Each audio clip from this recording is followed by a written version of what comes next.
welcome to the fourth quarter 2024 TransDigm Group earnings conference call. At this time, all participants are in a listen-only mode.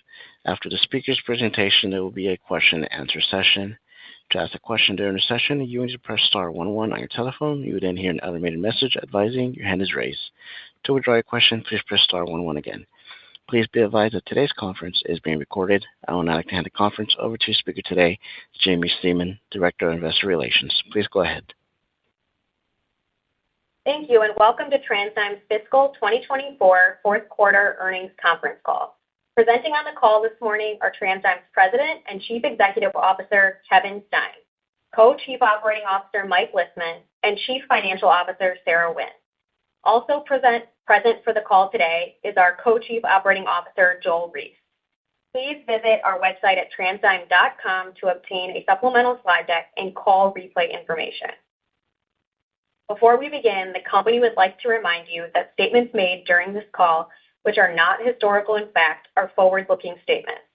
For further information about important factors that could cause actual results to differ materially from those expressed or implied in the forward-looking statements, please refer to the company's latest filings with the SEC, available through the investor section of our website or at sec.gov. The company would also like to advise you that during the course of the call, we will be referring to EBITDA, specifically EBITDA as defined, adjusted net income, and adjusted earnings per share, all of which are non-GAAP financial measures. Please see the tables and related footnotes in the earnings release for a presentation of the most directly comparable GAAP measures and applicable reconciliations. I will now turn the call over to Kevin. Good morning. Thanks for calling in today.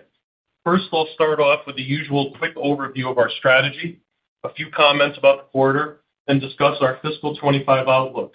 Then Mike and Sarah will give additional color on the quarter. To reiterate, we believe we are unique in the industry in both the consistency of our strategy in both good times and bad, as well as our steady focus on intrinsic shareholder value creation through all phases of the aerospace cycle. To summarize, here are some of the reasons why we believe this. About 90% of our net sales are generated by unique proprietary products. Most of our EBITDA comes from aftermarket revenues, which generally have significantly higher margins, and over any extended period have typically provided relative stability in the downturns. We follow a consistent long-term strategy. Specifically, we first own and operate proprietary aerospace businesses with significant aftermarket content. Second, we utilize a simple, well-proven, value-based operating methodology. Third, we have a decentralized organization structure and unique compensation system closely aligned with shareholders. Fourth, we acquire businesses that fit this strategy where we see a clear path to PE-like returns. And lastly, our capital structure and allocations are a key part of our value creation methodology. Our long-standing goal is to give our shareholders private equity-like returns with the liquidity of a public market. To do this, we stay focused on both the details of value creation as well as careful allocation of our capital. As you saw from our earnings release, we closed out the year with another good quarter. We had solid operating performance in Q4 with both total revenue and EBITDA as defined margin coming in strong.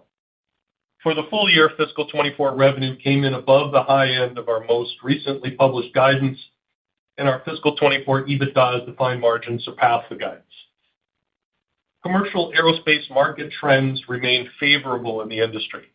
The commercial aftermarket has normalized as global air traffic continues to surpass pre-pandemic levels and demand for travel persists. In the commercial OEM market, there is still much progress to be made for OEM rates, and our results continue to be adversely affected in comparison to pre-pandemic productions.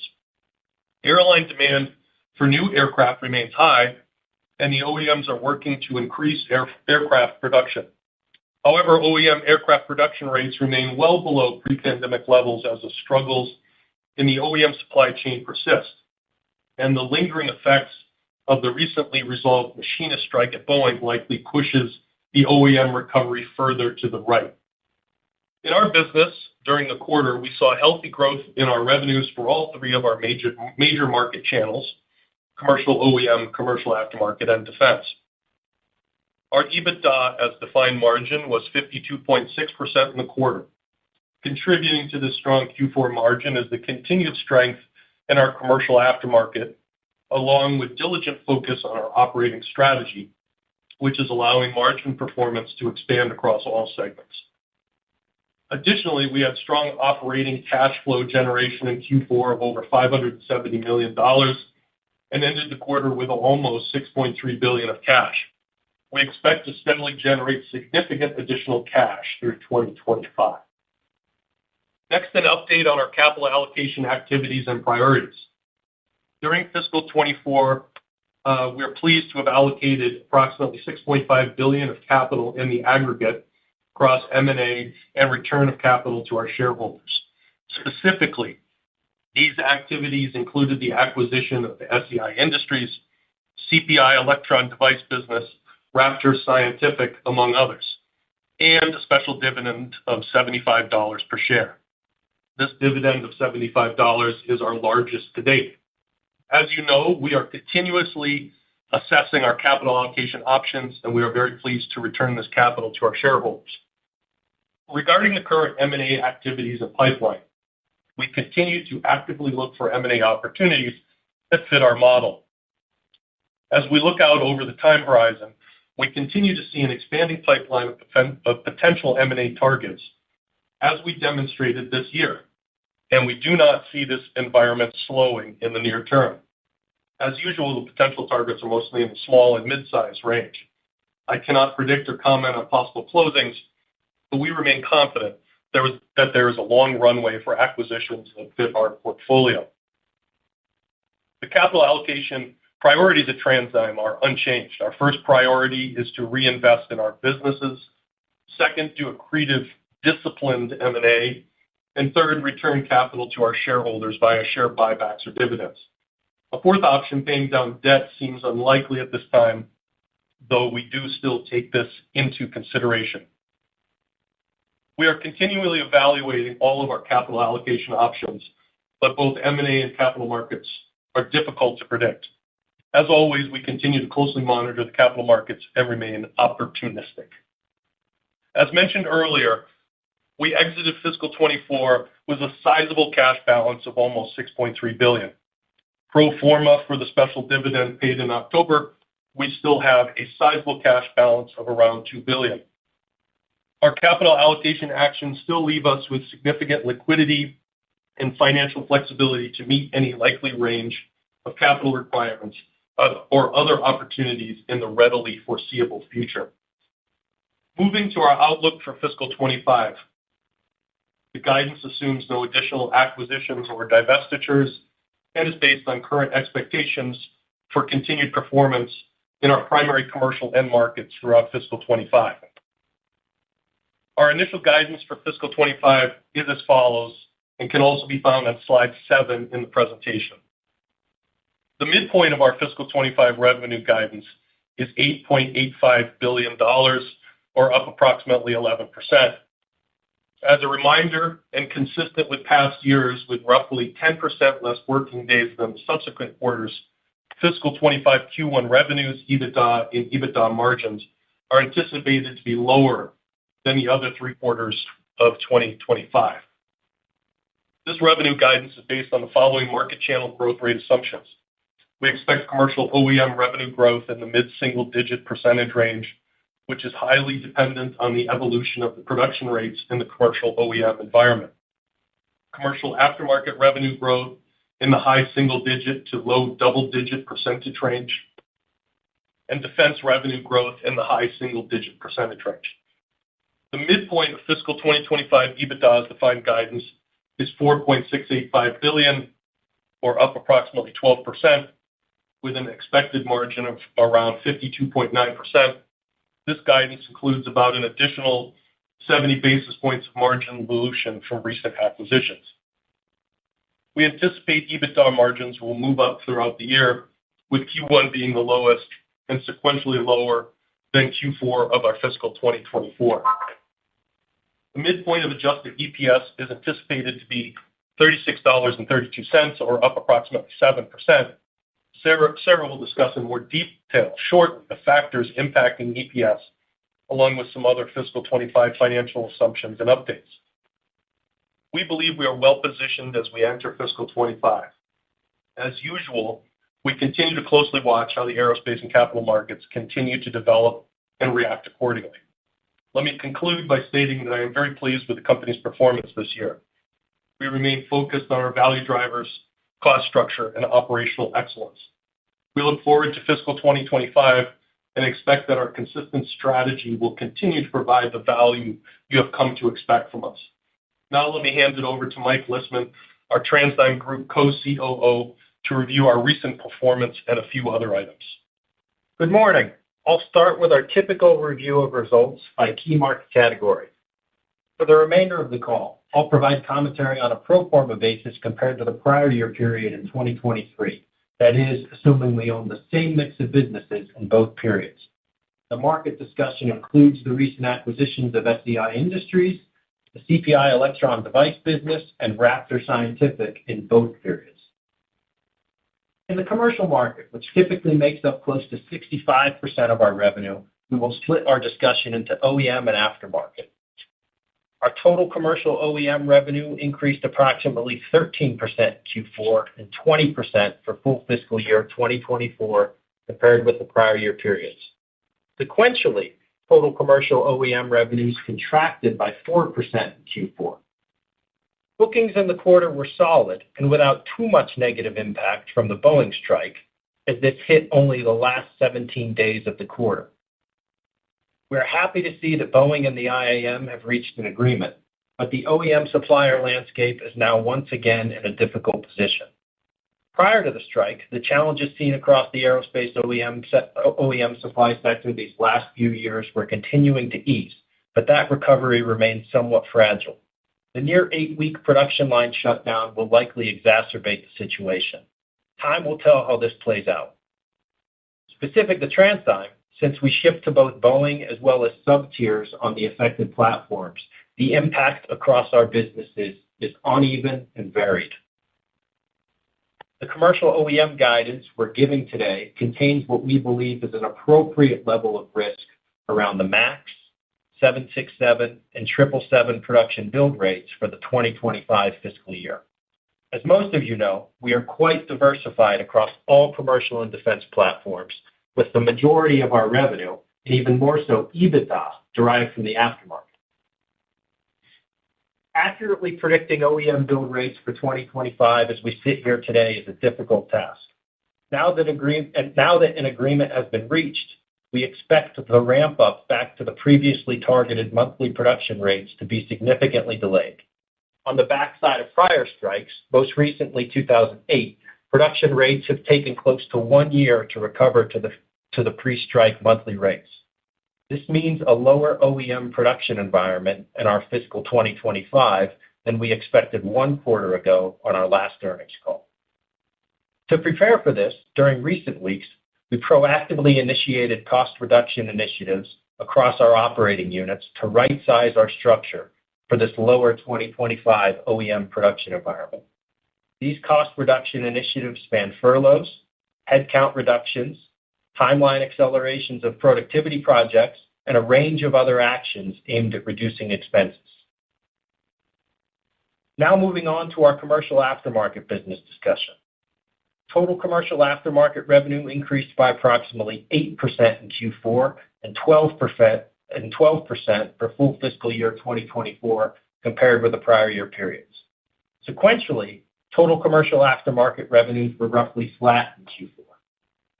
With regard to our commercial aftermarket rate of growth, the 8% year-over-year increase we saw this quarter was a bit lighter than we previously expected. As we've said many times before, commercial aftermarket can be lumpy, so we always focus on 12-month trends, not quarterly trends. Our commercial aftermarket is made up of 4 submarkets: passenger, interior, freight, and business jet. This quarter, growth seen across the 4 submarkets was still varied, but not quite as disconnected as in the first 3 quarters of this year. All 4 submarkets increased versus Q4 of last year. Business jet was a bit stronger, and freight weaker than the total commercial aftermarket 8% growth rate. In the fourth quarter, the passenger submarket performed in line with the overall commercial aftermarket rate of growth. Q4 point of sales data from our distribution partners increased well into the double digits, approaching 20% versus Q4 of last year. For the full year, our passenger submarket remained the strongest of the group and was up nicely, exceeding our original expectations. In particular, within our passenger segment, operating units with higher engine content posted very solid growth, in excess of those with non-engine content, and again above our expectations for the year. Staying on the full year theme, freight, bizjet, and interior all underperformed versus our original expectations. Finally, bookings nicely exceeded sales for the full year. These factors give us confidence we will achieve the commercial aftermarket growth rate guidance which Kevin provided for fiscal 25. With regard to how commercial aftermarket revenue is likely to progress throughout fiscal 2025, two quick notes. First, Q1 is expected to be the lowest quarter of the year on a sales dollar basis, owing to the 10% fewer working days.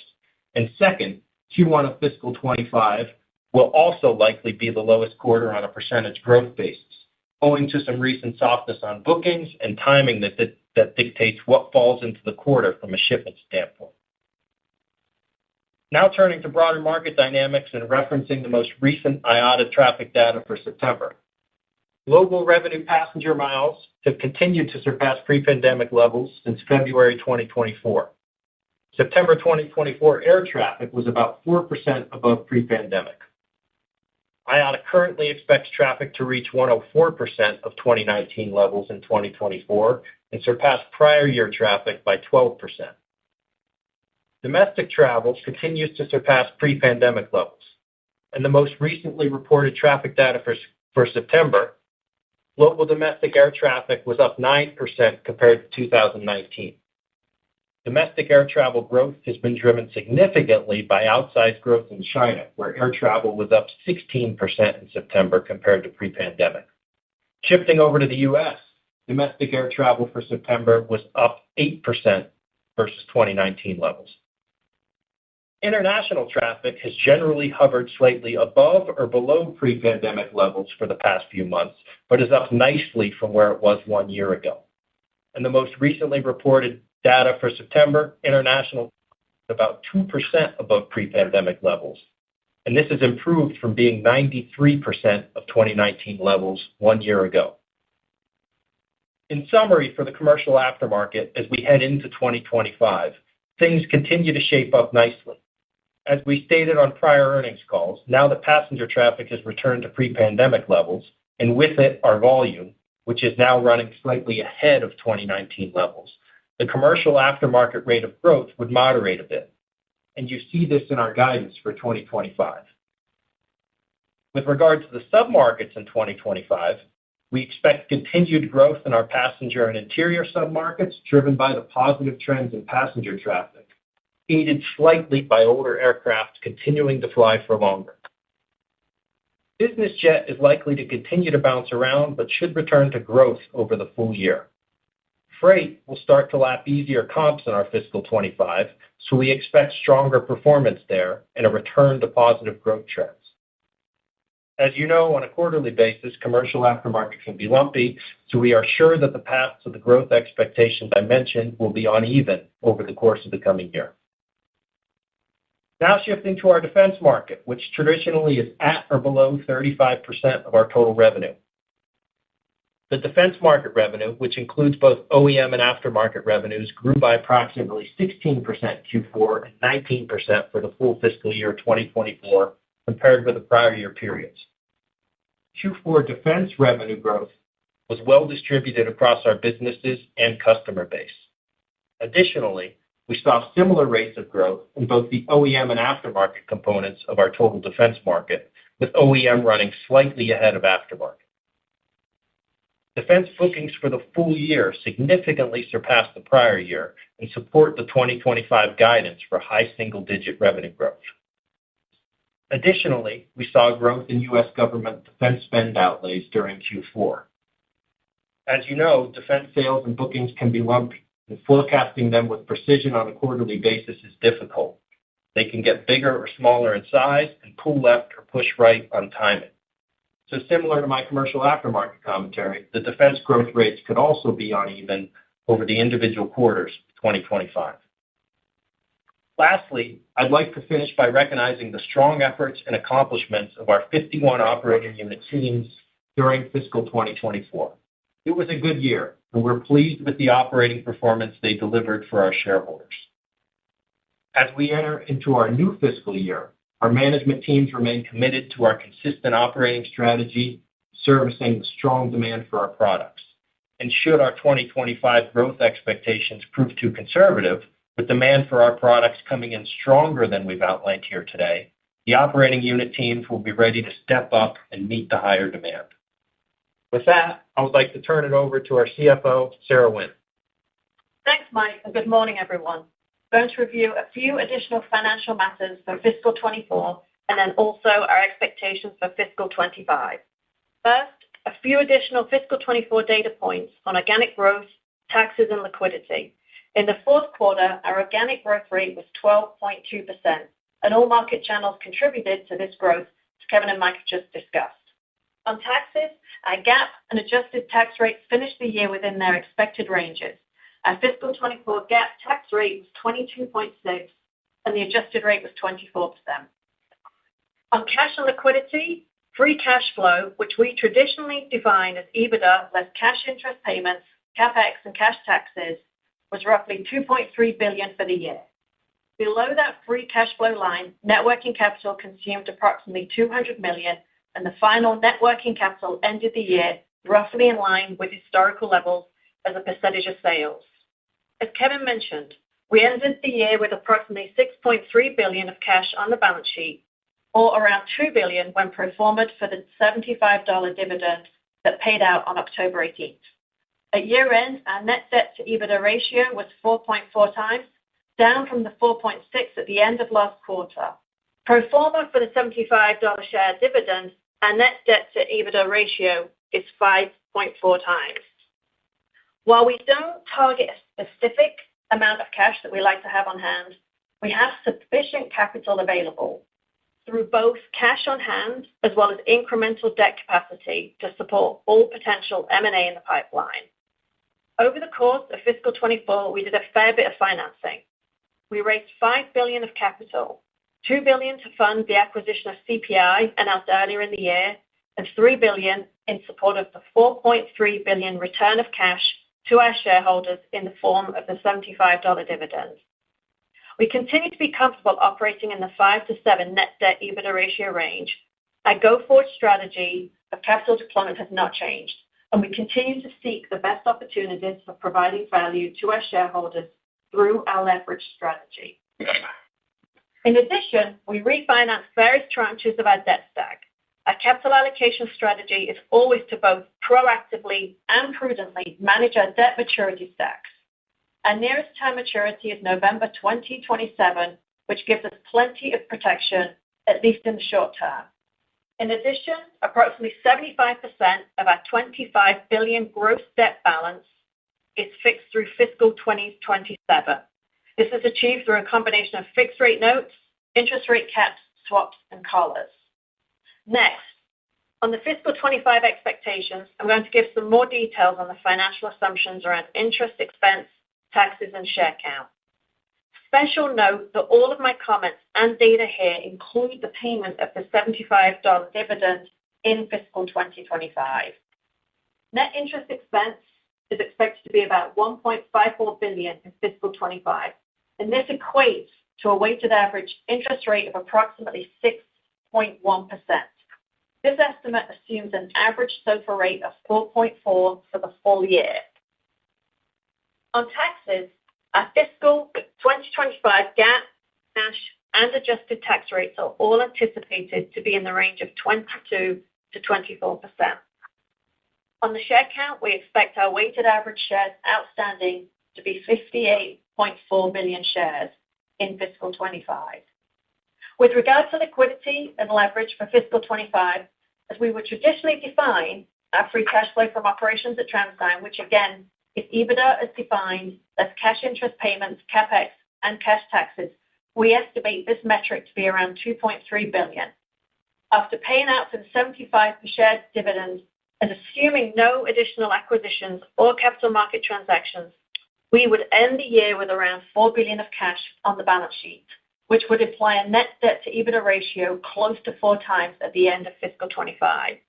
And as a reminder, there's been no change in our approach to how we think about capital allocation or leverage, with our typical target in the 5 to 7 net debt ratio range. We will continue to watch this ratio along with the cash interest coverage ratio of EBITDA to interest expense as we actively pursue options of maximizing value to our shareholders through our capital allocation strategy. So on a final note on that, we think we remain in good position with adequate flexibility to pursue M&A or return cash to our shareholders via buybacks or additional dividends during the course of fiscal 25. With that, I'll turn it back to the operator to kick off the Q&A. Thank you. And as a reminder, to ask a question, you need to press star 11 on your telephone and wait for your name to be announced. To withdraw your question, please press star 11 again. Please stand by while we compile the Q&A roster. One moment for our first question. Our first question will come from the line of Sheila Kahyaoglu from Jefferies. Your line is open.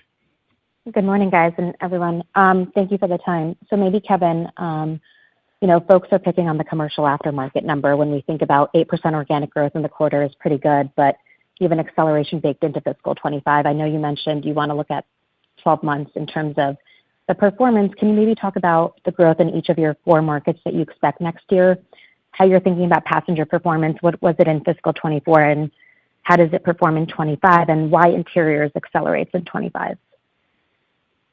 Sure. Sheila, it's Mike. I will take that one. First, we feel good about the guidance we're giving this morning as we sit here. As you guys know, who've covered us for a while, this is a bottoms-up based approach, op unit by op unit, as part of our annual plan process, where the assumptions that feed into the commercial aftermarket growth are based on dialogue with specific customers by our 51 op unit teams. This is the same approach we've used going back a while. We feel good about it. It's produced good results, accurate results for us in the past with regard to what's coming in the next 12 months.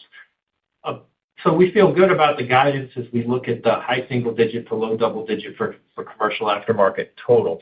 As we head into next year, we obviously took a bit of headwind this year from freight and biz jet, which, as we mentioned in the comments, were a little bit weaker than we expected a year ago when we gave the guidance for FY24. We don't expect that to continue on a percentage basis as we head into FY25.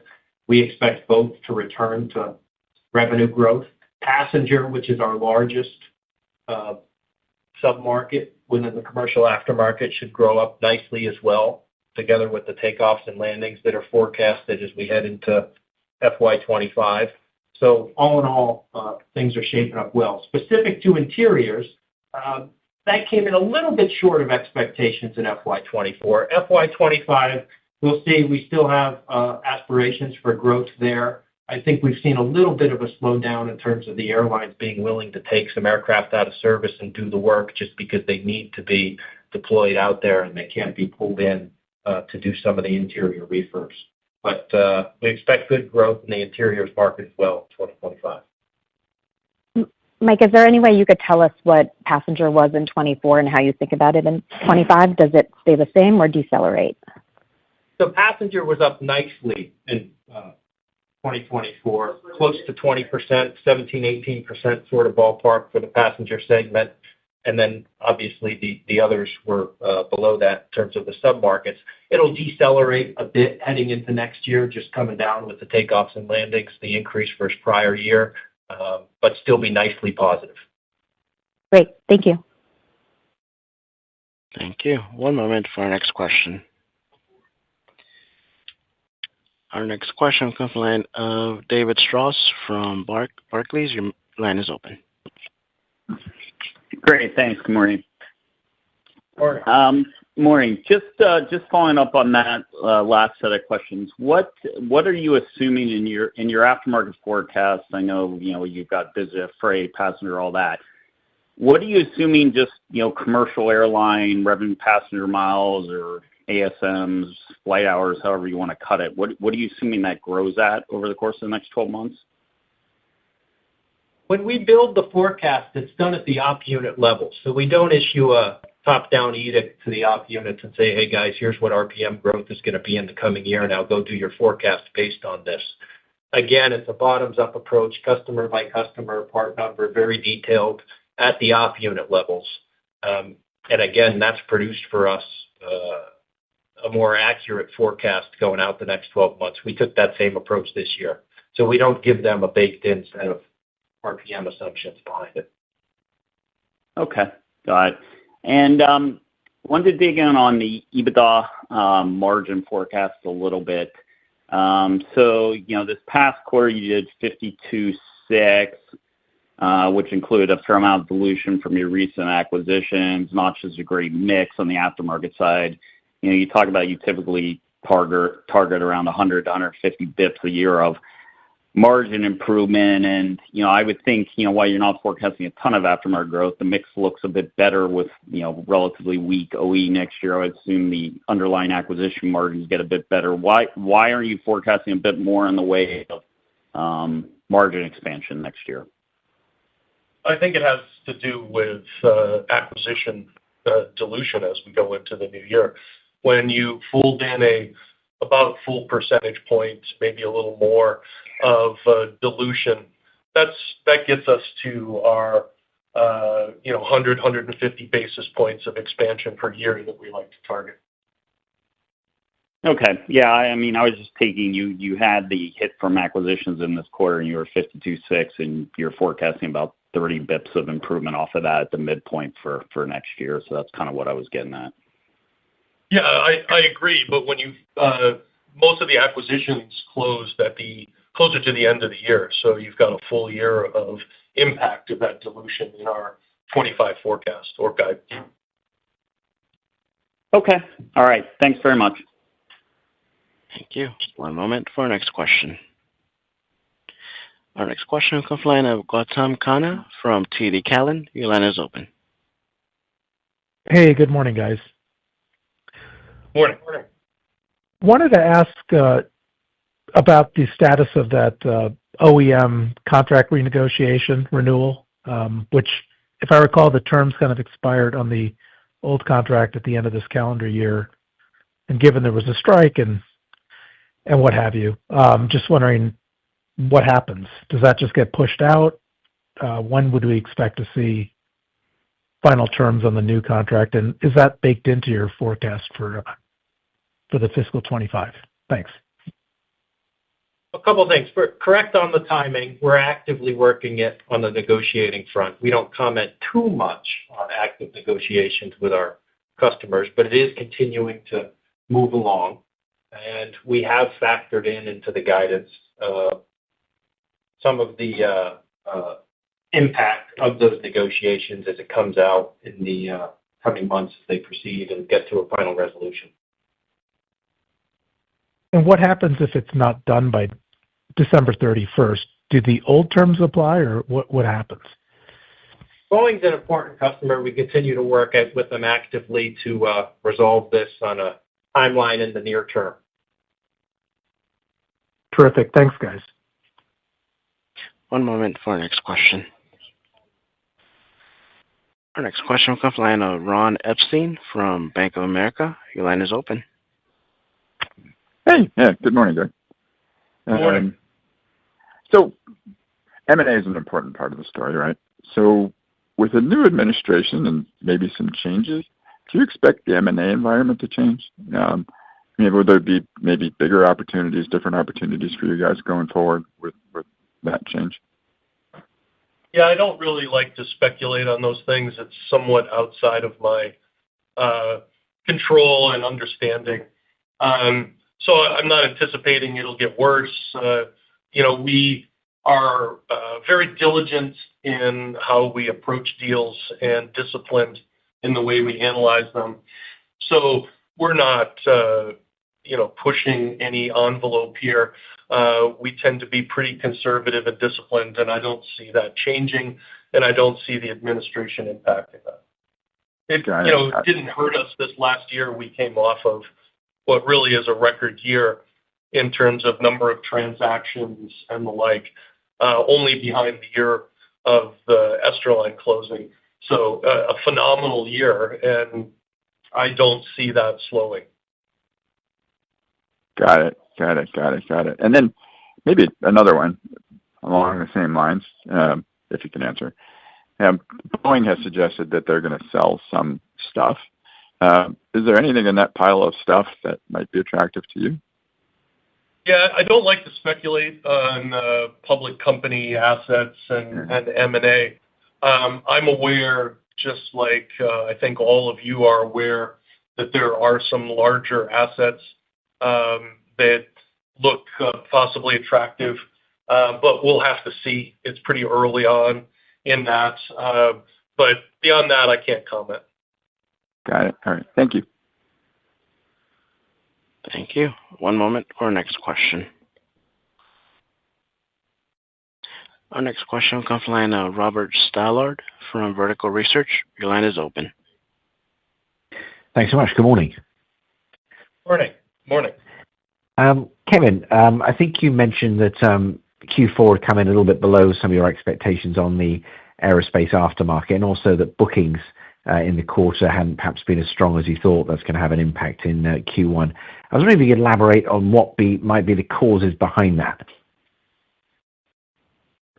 It's hard to say exactly, Rob. We've anecdotally heard a little bit about airlines pulling back on inventory and those kind of things. We've not seen too much of it directly at our op units, but there could have been some of an impact there in Q4. With regard to the growth outlook as we head into next year, we look at the forecasted takeoffs and landings and the schedule. We feel good about the guidance as we sit here today. But as I mentioned in my comments, we did see just timing, bit of booking softness in Q4 that will impact some of the quarterly phasing for next year, with Q1 potentially being the lowest on a percentage basis. But for the full year, feel really good about hitting the high single-digit to low double-digit commercial aftermarket guidance, because it's just following the market. We look at what the market's doing, and we know our product positions, and we know we should generally follow that and perform well. Right. And then, Mike, this might be for you as well. On that aftermarket guide for 2025, I know you won't give a specific number, but have you assumed normal levels of TransDigm price increases in coming to that forecast? We always aim to flat price slightly ahead of inflation, and that's the same approach we're taking this year. Right. Okay. Thank you. Thank you. One moment for our next question. Our next question comes from the line of Robert Spingarn from Melius Research. Your line is open. Hi, this is Scott Mikus for Rob Spingarn. Kevin, Mike, Sarah, if you end the year at 4 turns of net leverage, to get back towards 6 turns by the end of the year, you'd need to deploy more than $7 billion of capital.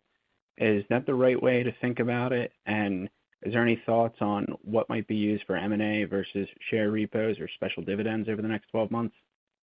I'll start on that, and then Sarah can finish it up. I think it is directionally the right way to look at it. We have plenty of dry powder for any of these M&A deals that we're looking at, including the larger things that were commented on earlier, if anything comes to pass. So I think we're in a great position. I give you the priorities of our capital, and that is, we want to invest in our businesses first. You've seen that from us historically. And then, of course, we're looking for disciplined M&A as the second thing. And then third, we look at returning that to shareholders. We have plenty of available leverage capacity here to go after anything that we see coming along in the marketplace. Yes, and just to confirm, you're tied into the math the same way we did. So, yeah. All right. Thanks for taking the question. One moment for our next question. Our next question will come from the line of Miles Bolton from Wolfe Research. Your line is open. Thanks. Good morning. I think you mentioned that the distribution and aftermarket channel had close to 20% growth in the fourth quarter, and I guess that implies a 3 to 4% growth in your non-distribution channels. Have you ever had that kind of skew? And is distribution tending to be a lead, lag, or uncorrelated indicator? It's hard to say. I would generally say it's uncorrelated. These things sometimes get noisy on a quarterly basis, and the POS data can disconnect from what the total commercial aftermarket posts. I think, as everyone knows, what goes through distribution bounces around 20 to 25% of our total commercial aftermarket. So it's a meaty chunk, but not north of 50% of it. And we look at it as generally probably a bit of a leading indicator, because then once those sales happen from the distributors, they then need to replenish what's been sold out to the market. Okay. And then, Mike, I think you mentioned the expectation for prior strikes was taking a year to get back to production rates. And so just as you're looking to build up your guidance, does that mean you've assumed roughly flat Boeing output from you guys year on year with some price and then Airbus growth to get to the mid-single digit growth? It's hard to say and comment on macro build rate assumptions like that, because we build it up at the op unit level, and they do it based on their specific dialogue with the customer, and they know what their inventory is, so they can factor all of that in. When we give the OEM guidance, we aim to be conservative, and we do that obviously for reasons that I think you guys understand. And then if the demand should come in stronger than we anticipate, we can add in the resources we need to step up and hit the demand and keep Boeing and Airbus both happy and get the parts they need. But I think just given the fragile state of the supply chain, as we said in the commentary, and where we stand and how messy prior strikes have been to clean up, I think we're probably a bit more conservative here than others, and hopefully we're surprised to the upside as the year evolves. All right. Thank you. Thank you. One moment for our next question. Next question comes from the line of Scott Deuschle from Deutsche Bank. Your line is open. Hey, good morning. Joel, can you give us a sense for how TransDigm's commercial aftermarket revenue breaks down between airframe and then the engine? And I'm asking because you mentioned that engine is outpacing airframe from a growth perspective this year. So just curious to get some sense for how that aftermarket revenue bifurcates between those two channels. Thanks. As we look at it, we're generally about market weighted in terms of the OEM and spare parts spend based on how we size up the market. No different. We don't really overweight more towards the engine or the airframe, but we did see across our businesses that are more engine focused this quarter, Arcos and Oxitrals doing engine sensors and a few other folks providing pumps in and around that vicinity of the aircraft. There were pockets of strength there that were significantly above those seen on the airframe side of the business. But we're about market weighted. Okay. Would you expect engine to outpace airframe next year as well, just given the pent-up demand and existing backlog at the engine MRO shops? Thanks. Based on what we see across the MRO shops and just all the slots being filled, what you guys read about and write about, we'd probably expect something similar as we head into next year, just given the high demand there is around the engine side of MRO world right now. Thank you. Thank you. One moment for our next question. Our next question will come from the line of Gavin Parsons from UBS. Your line is open. Thanks. Morning, guys. Morning. Just in terms of kind of broader supply chain health relative to the work stoppage in Seattle, I mean, have you guys acted as any buffer between kind of Boeing and your smaller tier suppliers to prevent the whipsaw from going all the way to zero? Is there any aspect of that that might keep your own suppliers healthier? We always size up our supply landscape, and we never want to stress the mom and pop shops too much. We tell our op units to go out and obviously factor that stuff in. So I suspect some of that has potentially gone on. And we'll be ready to meet the demand, as we said in the commentary. If Airbus and Boeing, the build rates come in higher than we forecasted here today, I think our op units will be ready and prepared and have the inventory to step up and hit the targets. Okay, great. And then on freight, it looks like dedicated freight flights returned to growth a couple of months ago. Do you have a sense for roughly how long that tends to take to translate into revenue resuming growth? It's hard to say. I think it's good to see that market stabilize, first of all, because it's been coming down from the COVID peaks as we've seen as the transition more towards back to belly cargo has continued. And hopefully, as we head into next year, we see things turn the corner and transition to positive growth. That's what we expect as we rolled up the internal forecast here. Hard to put a timeline on it, though. I suspect a couple quarters and then it turns. Got it. Thank you. One moment for our next question. Our next question comes from the line of Ken Herbert from RBC Capital Markets. Your line is open. Yeah. Hi, good morning. I wanted to ask Kevin or Mike on the defense side. You outperformed 24 by over 10% relative to the initial guide, and I can appreciate some initial conservatism in that guide. But as you look at 24 and then into this year, where did you really see the upside in defense? Was it sort of up-tempo activity in areas, or were there things that kicked in that you really didn't expect? And where do you maybe see potential upside as we think about 25 on the defense market? We saw the strength pretty uniformly across all of our op units. A couple were a little bit stronger than others. Avtech, Shelton, Armtech, just based on specific work they're doing on the defense side of their businesses, but it was really pretty uniform across the landscape, across the ranch here at TransDigm in terms of the defense growth. As you guys know, the outlays have been positive now in that kind of 8 to 12% ballpark for many quarters in a row. So I think that kind of consistent growth on that front has probably aided us. And the threat landscape, I'm sure, has gone a bit of the way in terms of bringing those numbers forth and causing them to come about. As we head into next year, we have really good bookings this year in FY24 on the defense side of our business, so it gives us confidence that we're going to hit that high single-digit target for next year. And can you just frame up now exiting 24, the mix of defense between, maybe getting even at a high level, aftermarket versus OE? It's not very different from the commercial side of our business. It tends to bounce around roughly half and half, and the two parts grew somewhat closely this year. We saw both consistent growth on both the OEM and aftermarket sides. Not all that different and disconnected, but it's about half and half and bounces around a bit quarter by quarter and year by year. Perfect. Thanks, Mike. One moment for our next question. Our next question will come from the line of Jason Gursky from Citi. Your line is open.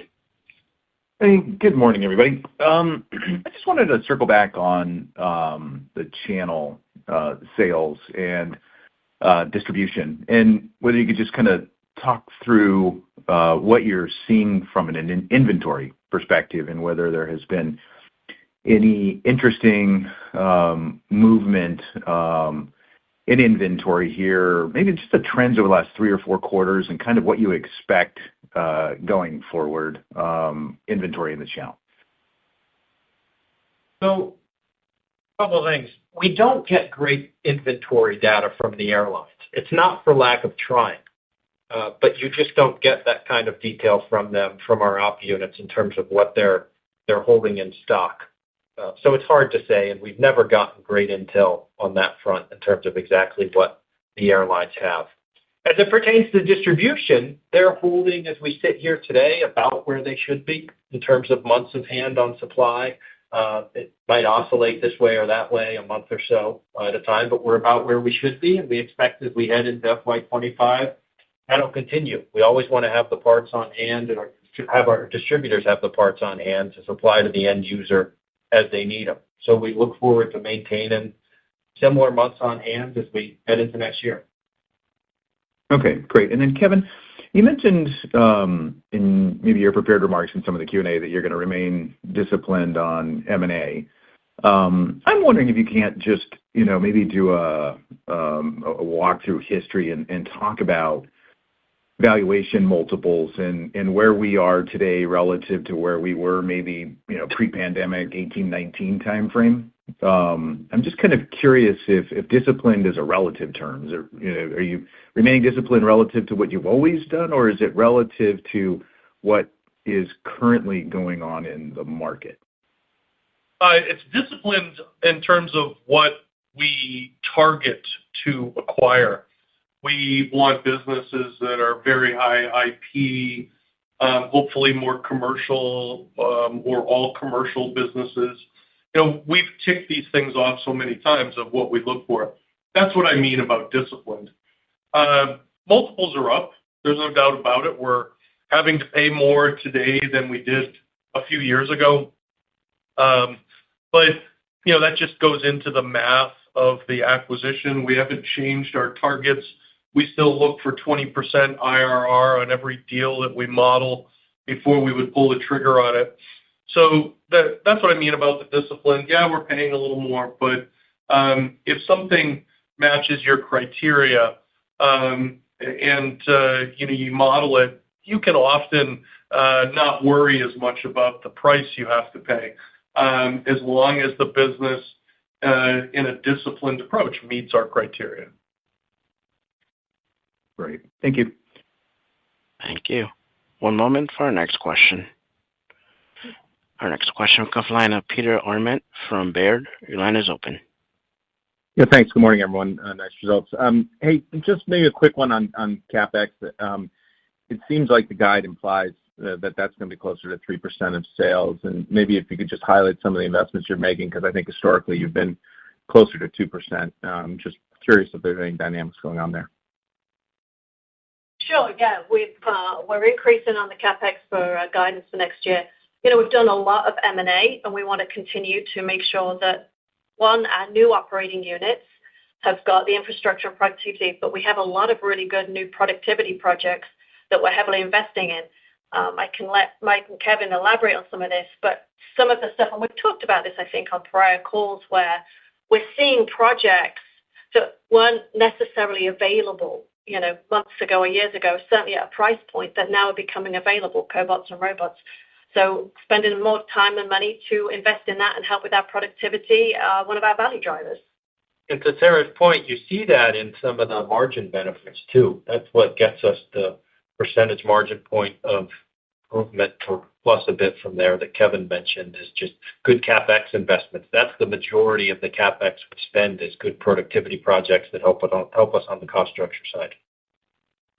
Appreciate the color. Thanks. I'll leave it at one. Thanks. Thank you. And this concludes the question and answer session. I would now like to turn it back over to Jamie for closing remarks. Thank you all for joining us today. This concludes the call. We appreciate your time and have a good rest of your day. Thank you for your participation in today's conference. This does conclude the program. You may now disconnect. Everyone, have a great day.